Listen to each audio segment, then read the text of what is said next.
All right. Hello, friends. It is very late at night, and I'm editing this podcast episode, which I didn't know was going to be a podcast to begin with. This crew, they're my ride or die, and they are comrades, friends, beloveds, alchemists, witches, wizards, all the things.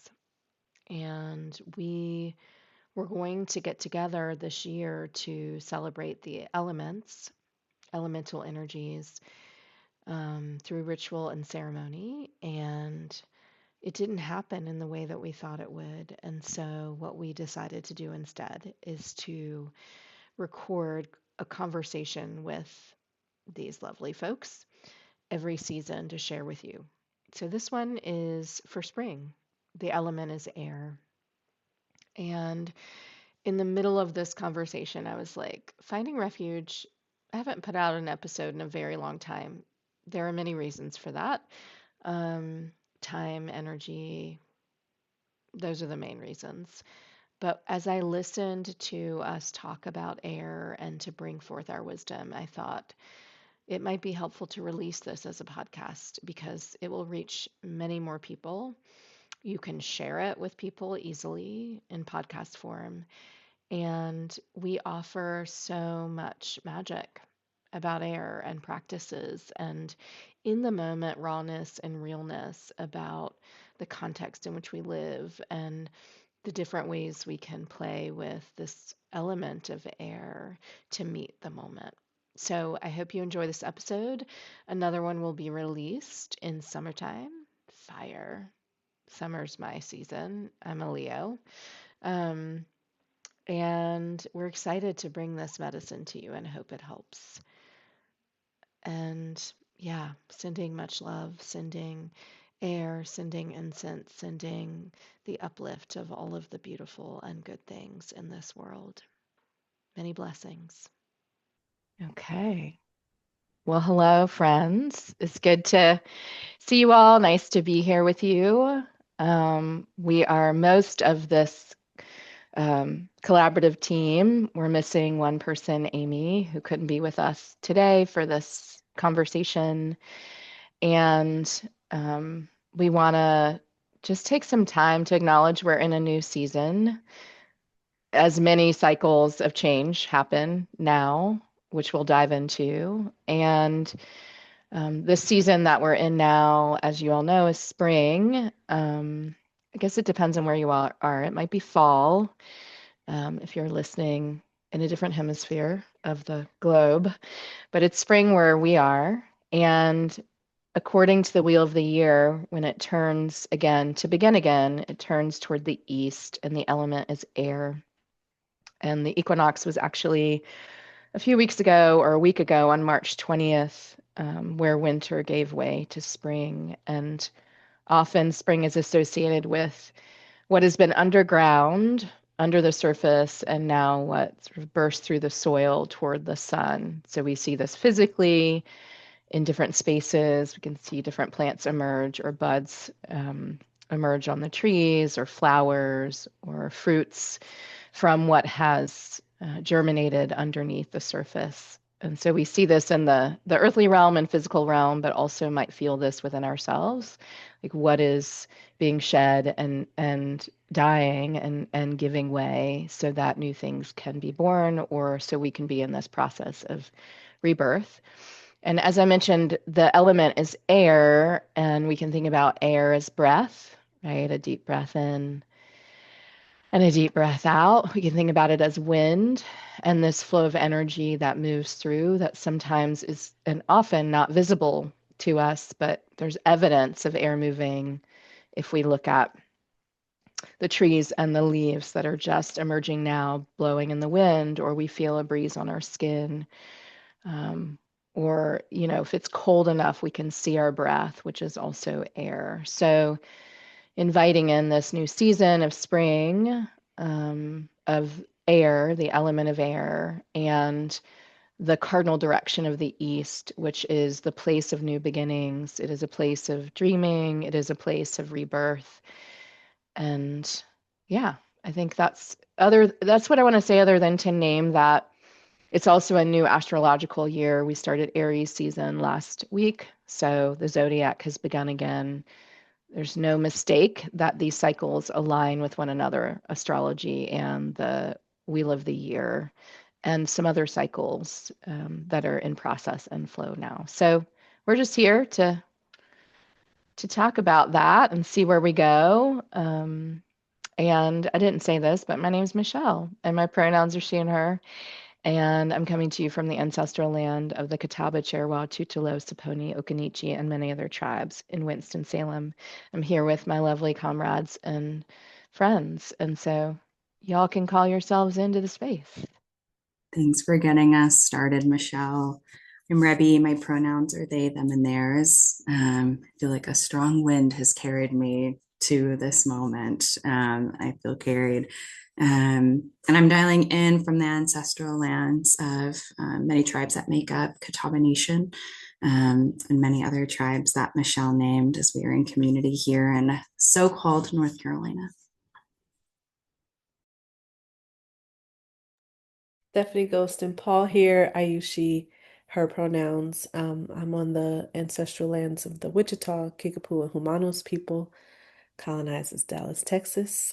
And I'm excited to be here. We've also, um, you might hear the birds outside. We've been through quite a roller coaster of shifts and changes. It's been freezing, and then it was hot, 30 degrees, and then 90 degrees. So we're solidly moving into spring. And there also been a lot of personal and familial and professional and environmental. There's so many shifts and changes happening, so much. I'm excited to get into it more with these lovely folks here on the call.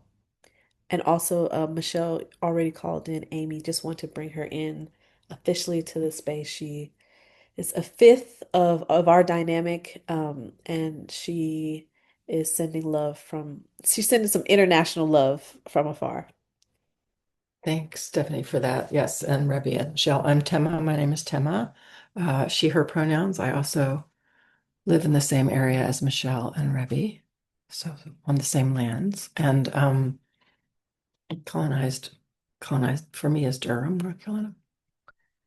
And yeah, I'm just happy to be here. And I'm excited to talk about air from a different perspective. I'm thinking about how I read a book about Chicago, which is called The Windy City. And they explain it's not called the Windy City because it's windy from the air of nature. It's called the Windy City because of the hot air of the politicians. So I've been thinking, particularly now, about air in all its forms and how we are certainly dealing with a lot of hot air. We're also airing a lot of dirty laundry. We're also just so many different ways to think about air in this moment in time. Thanks, Timma, Rebby, Stephanie, Amy, through the ether. Tema, I'm thinking about what you just said. I'm reflecting on what you just said about air and the different applications of it and how we might even think about it and what's happening at this time. And I think about this in relationship to all of the elements. So air, fire, water, earth, above, below. But with air, I'm thinking about when things are imbalanced. Like we know these elemental energies can destroy. Like we know this. I mean, we have many environmental examples of this happening now, and of course, how it's happened historically. And just like how much imbalance exists on the planet right now because of human behavior.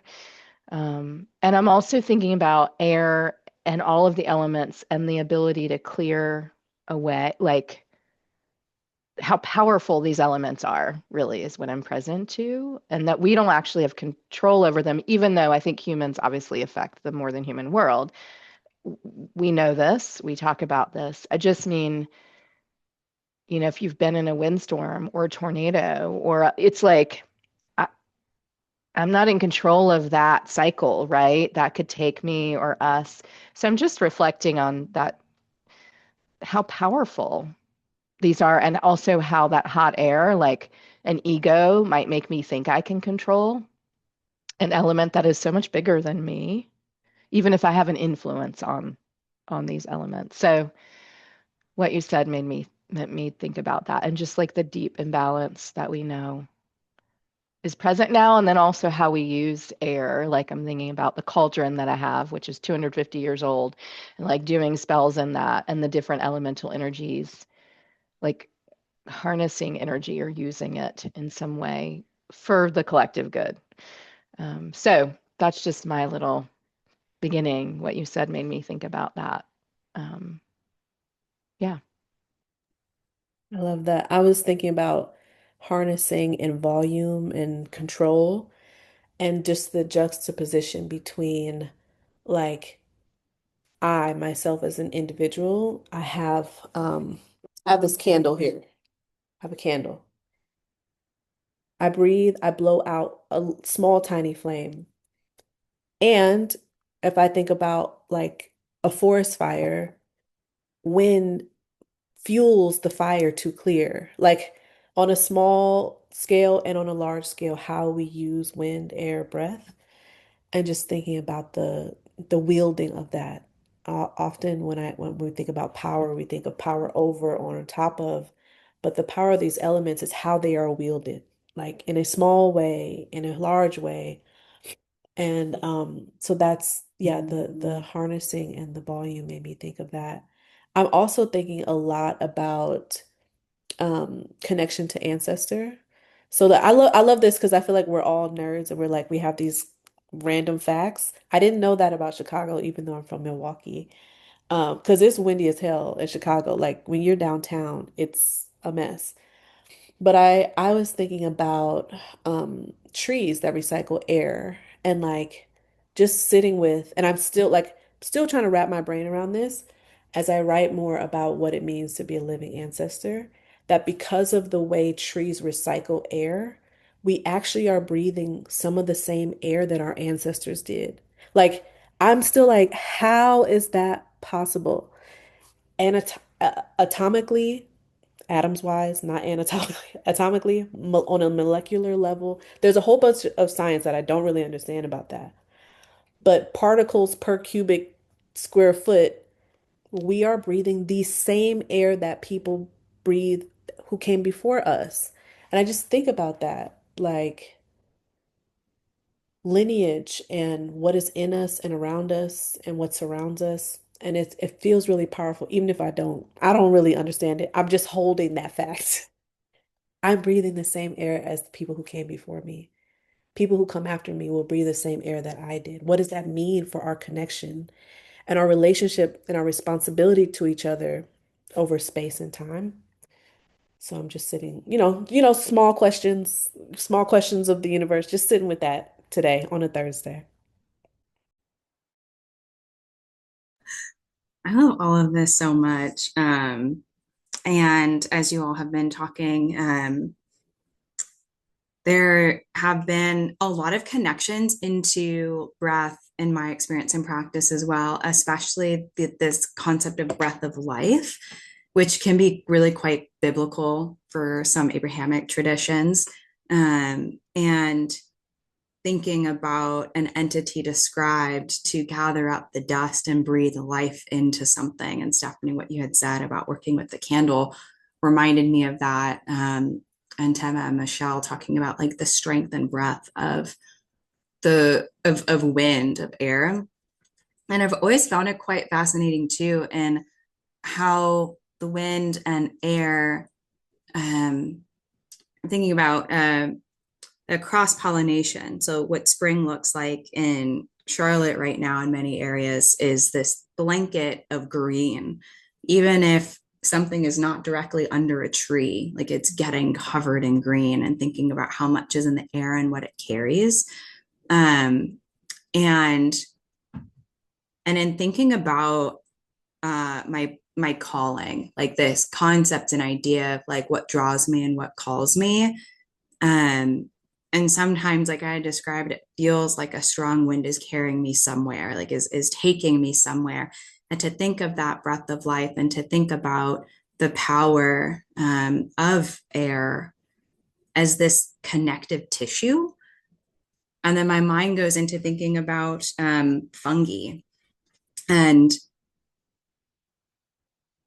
the web of mycelium and how fungus grows and expands like this ever pushing, ever growing, ever expanding body. And so to line that up and layer that up in the way that you described, Stephanie, of like timeline, of like that's what's connecting us through time. And even in that, under the same ozone, like this air is a connector for the globe for this specific rock floating in the sky too. um I feel very discombobulated with all of these thoughts and finding it hard to describe all of these things. But specifically with plants and nature, I've witnessed the aspect of how air is the breath of life and gives life and moves life and expands life and has the power to carry destruction, even when that destruction is meant to clear way for something new to spring. So I'm thinking about that. I'm thinking about before we started this recording, we were joking a little bit about bemoaning, I'm not sure what the right word is. The the situation we find ourselves in globally. And I'm thinking about, the bombing of oil fields, the what's happening to the air in Tehran and what's happening to the air in Gaza and what's happening to how humans, some humans in particular, are influencing the air and making it unbreathable for some people. And just how that raises so many questions about our agency in relationship to what the earth and universe offers us, and our sort of our responsibility, our relationship, our responsibility, our accountability, our intimacy or lack thereof, or lack of intimacy with, in this case, with air, water, earth, all the elements, and how I just sit a lot these days with how um, you know disconnected so many of us who live on this earth are from um, the things that make it possible for us to be alive, and uh, including myself. I'm not. Yeah. So um, I'm just thinking about that, and about our um, what does it mean to be in such intimate relationship with air, which we need to live and breathe, um, and what is, I don't know, what does it mean? I don't. It's sort of like, how do we hold how do we hold our own disconnection, and along with the disconnection that so many other people have, um, as they attempt to do whatever it is they seem to want to do that makes no sense. So thinking about agency, our agency, or lack of. There was one other thing I was going to say about it. And so thinking about, my relationship to air here, somebody in Tehran's relationship to air, or somebody in Gaza's relationship to air, and thinking about one of the things that uh, one of my teachers is Lamarad Owens, and one of the things that he said about that, which I find really helpful, is that we can all be there's some of us, many of us, hopefully more and more of us, who understand that we're here to get free, or we're here to love one another, we're here to be in relationship with one another. And we all have agency and responsibility and ability to do that work from wherever we are. So what that looks like for somebody in Tehran or somebody in Gaza and me are very different. And what we have in common, or what tethers us to each other, is our commitment to doing that from where we are. Um, and even as I sit in the heartbreak and not understanding of why it is that I'm here and somebody else is suffering so much more, it doesn't have to be as far away as that. It can be next door. So, yeah. You're making me think about, of course, the honeybees and nature, really, the more than human world in all the ways y'all have spoken to it. And I'm actually thinking about all of the elemental energies because for, honeybees, they need ventilation, so they need to be able to breathe and have air. And their needs around that shift based on the season, actually, and what they're doing to sustain themselves. Um, and they need to understand water, particularly in winter, because they create condensation by heating up their hive. And if there's too much water, that can kill them, right? So there's this like constant, I feel like dance they're in with the broader ecosystem and the elements. And if there's smoke, which beekeepers use smoke to calm the hive if we're going to go into it. If there's too much of that, and we know this, bees have died in wildfires and floods, right? What they try to do is eat a bunch of honey to get ready to leave, but sometimes in a wildfire, there's nowhere to go. There's nowhere to go to survive. And of course, just broadly, you need to understand the earth and the earth's energy and contraction, really, because earth is winter, according to the wheel of the year. And I'm just using them as an example because I'm in close relationship with them and I've watched these seasons and cycles and their deep understanding not only of their needs but also their relationship with sun, fire, water outside of their hive, resources, nectar, and pollen, which are all connected to the seasonal shift too. Like this is the time of expansion for them and the nectar flow. That's going to begin to decrease in North Carolina in July. It'll be really hot in August, and they're going to need to bring water into their hive to create an AC unit in their hive. So all of this is, I'm just thinking about like our what you said, Tema, our disconnection and how, and you mentioned the mycelial network, Rebbe, and plants and the breath of life, how there is this inherent wisdom and understanding of order and ecosystem and relationship, and this disconnection that's happened for many of us. And I'm also feeling into of course, I am heartbroken for people, like what is happening to humanity and people. And I'm also deeply heartbroken for the landscapes. Like when we pollute the air, it affects not only the pollinators, which affects whether or not we have food. I mean, that just feels massive to me. It just feels like sometimes it's centered in conversation and I feel like it's not. It's like, it's part of this mess, right? It's part of the oppression, like oppression of land, and the long-term impacts, of course, on people and our cells and DNA and how we pass that on, but also like earthly DNA and the DNA in the air and to go back to what you said, Stephanie, the air we're breathing. Like it just feels really profound to me. Yeah, like a lack of long-term thinking of what are we doing to the air through when we drop bombs, right? On whole communities of people. Um, and my desire to like touch into that heartbreak related to the landscape and people equally, like this, because people are we're in relationship with Earth in that way and dependent upon it. And so what y'all have said made me think about it and just using the bees as an example and just they know they understand this, and yet we know what we do affects them and every other part of the ecosystem. So I'm like yearning for a remembrance of how we're part of the ecosystem rather than like continuing to live into this illusion that we're separate from it. um, I think my heart is like really, I mean, for a long time I felt that, but it just feels really deep right now and tender to like yearn for this layer of recognition of what we do to land and how land is intertwined with people, like with humans, with humanity.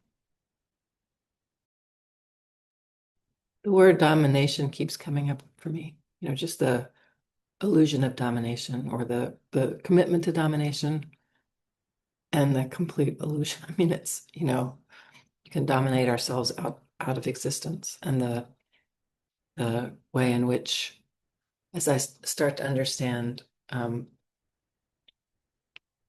um, Zionism and Christian Zionism more and more, that it's an ideology of domination, and how bereft such an ideology is, and how confused people are about that, which, you know.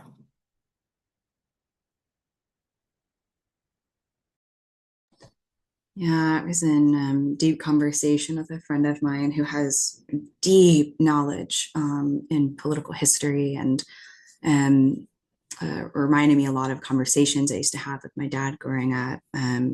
We had lots of conversations about history and the patterns of dominance, particularly, um, and that was a primary theme that really came up for us and sort of looking at these different moments from a global perspective, and especially political powers.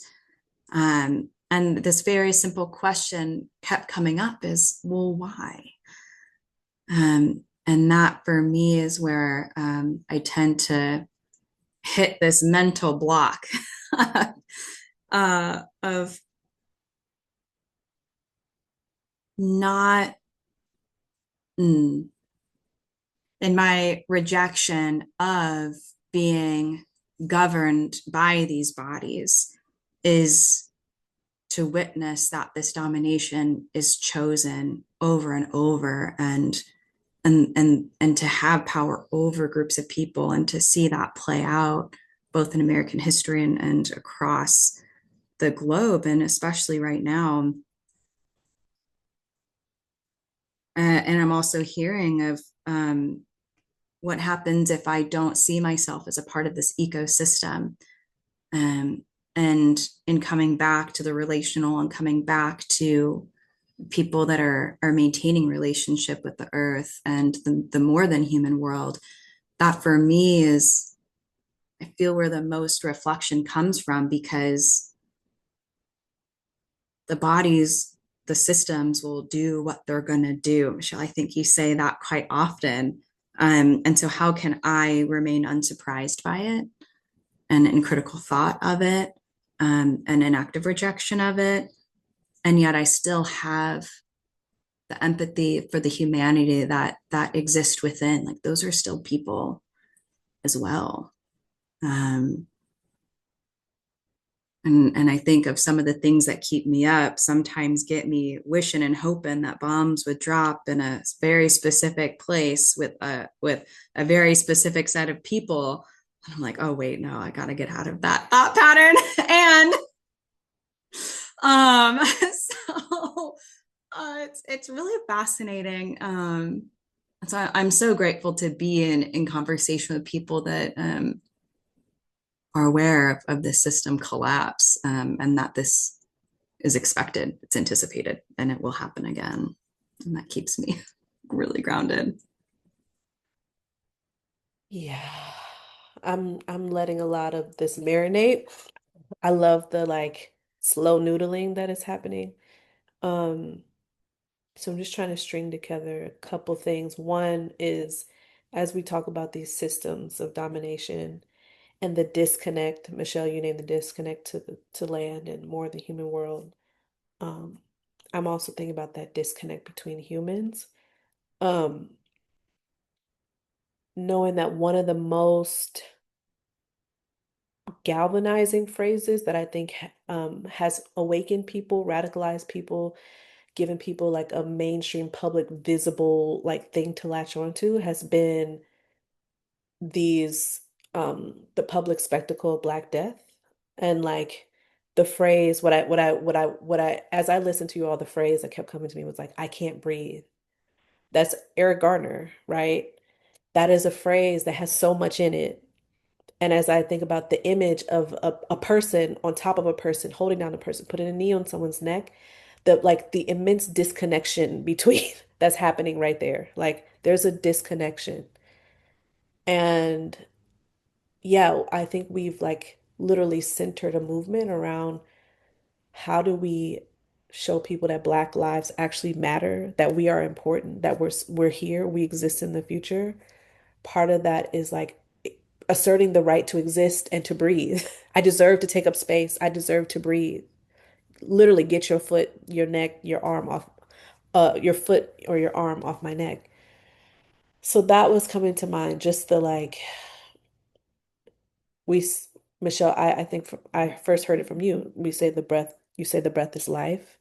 And there are people who feel like they should control how other people breathe and if they should have that breath.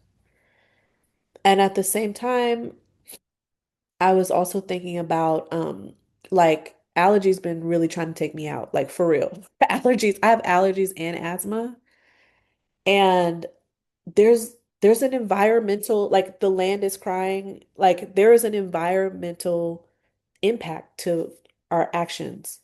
And the land is crying, and the folks are impacted because of that, because of where I was born, because of my proximity to a factory, because of the zip code, right? Because of all these factors, I'm more likely to show up with these conditions. Like it's very hard for me to breathe and all the implications of that. So I'm thinking about that as well, and how who is disproportionately impacted by pollution, and who we value, where we purify air externally or internally. We move machines and mechanisms and laws and processes forward for groups of folks who we feel like deserve to breathe and breathe clean air. And we don't do that for folks who we think don't. And so, yeah, just stringing these things together and really landing on um, also sharing my personal practice of during this time with everything, everything. One practice that has continued to keep me grounded is me focusing on my breath. And so people use meditation and use breathing techniques and work on their diaphragm muscles and work on releasing out of their bodies. Um, and that has been a staple for me to come back to my breath, knowing I always have it. Well, for now, I have it. It is a resource to me. It is internal to me. It is external to me. It is a communal resource. It is a resource we use in solidarity with one another. I know that I'm breathing my ancestors' breath. That includes Eric Garner. I'm breathing for those who can no longer breathe or whose breath has been taken away. And so coming back to the breath has felt like just a really, when I don't know what to do, when things are too hard, I have a sustainable resource internal to me, wherever I am, however I am, to invoke in that moment. As you were saying that, Stephanie, what came up for me was so there's your breathing and my breathing, our individual breathing, and then there's also this way in which um, I never know the right word. Is it a metaphor? Maybe it's a metaphor. It's an example of that. I'm thinking about how to say this exactly, but that life that I have come to understand for myself anyway, that my life and other people's lives to some extent are are breathing. Like we expand, we contract, we expand, we contract, and that those two things are in constant relationship with each other. And that might be me experiencing an emotion, or fear comes and I contract, and then my heart opens and I expand.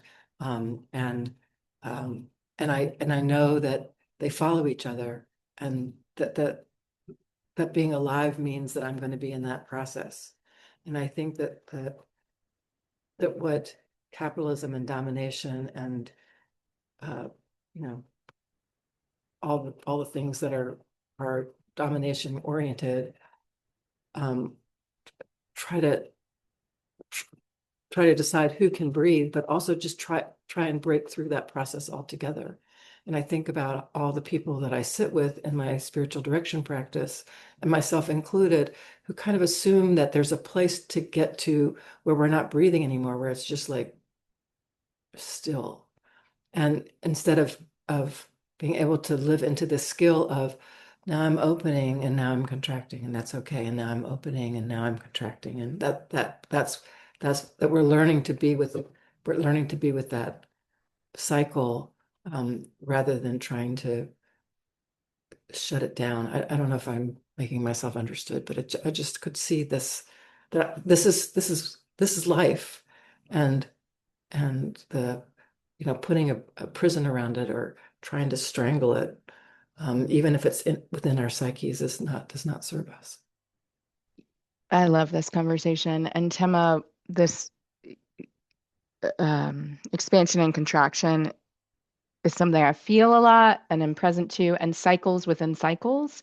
So like the breath, a cycle of breath, and how expansion contraction happens in the way you named, but also like being in a body that's not going to be here forever. So I'm in a constant period of contraction in that way because I will die at some point. And like the breath that went into me, my being here, right? That like initial inspiration, manifestation, conjuring, whatever word we want to use.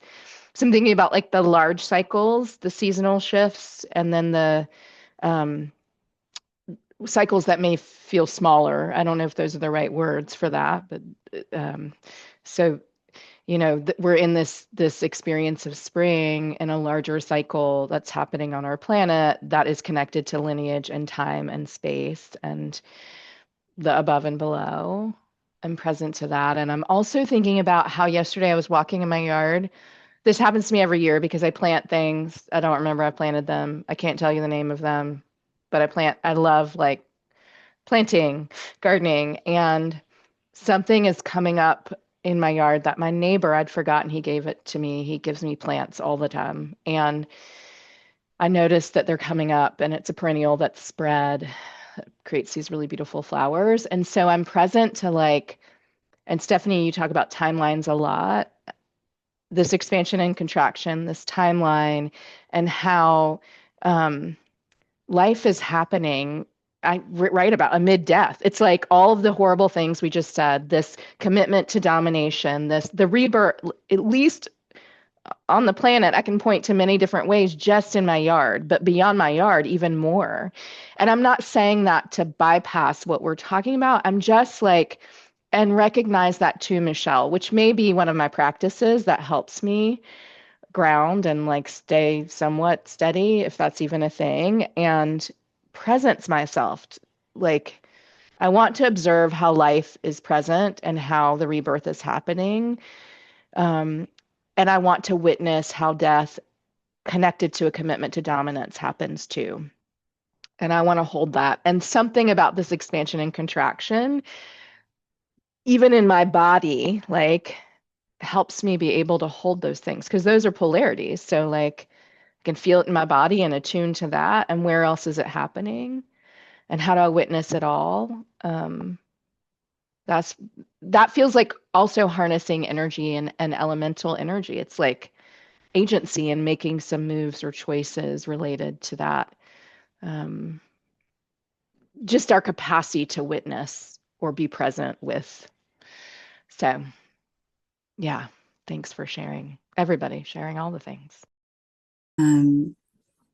Something that you named, Michelle, sparked a lot for me, and um, engaging in my in caring for plants has become really quite the ritual, and engaging in that, in understanding life and death cycles in my own life, and being able to surround myself with a life cycle and welcome in that there is a life and death cycle to plants. And obviously there's a lot of care to give and provide.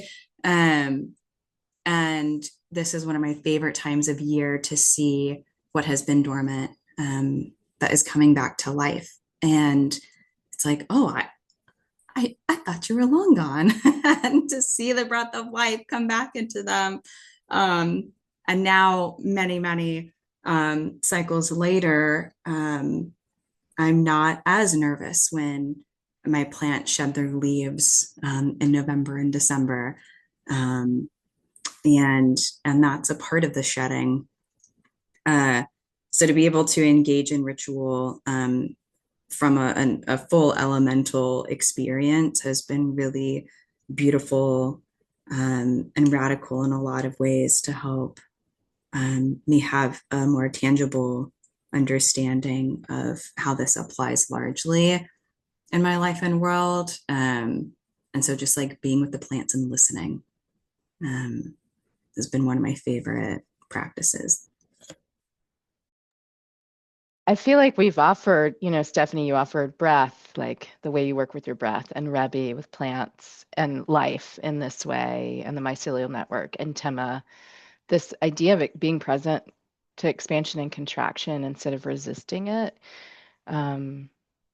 So I think I'd just invite anyone who listens to this to maybe play with one of these practices, or like be outside listening to the breeze, right? I think air does ask us to listen. I think all of the elements do.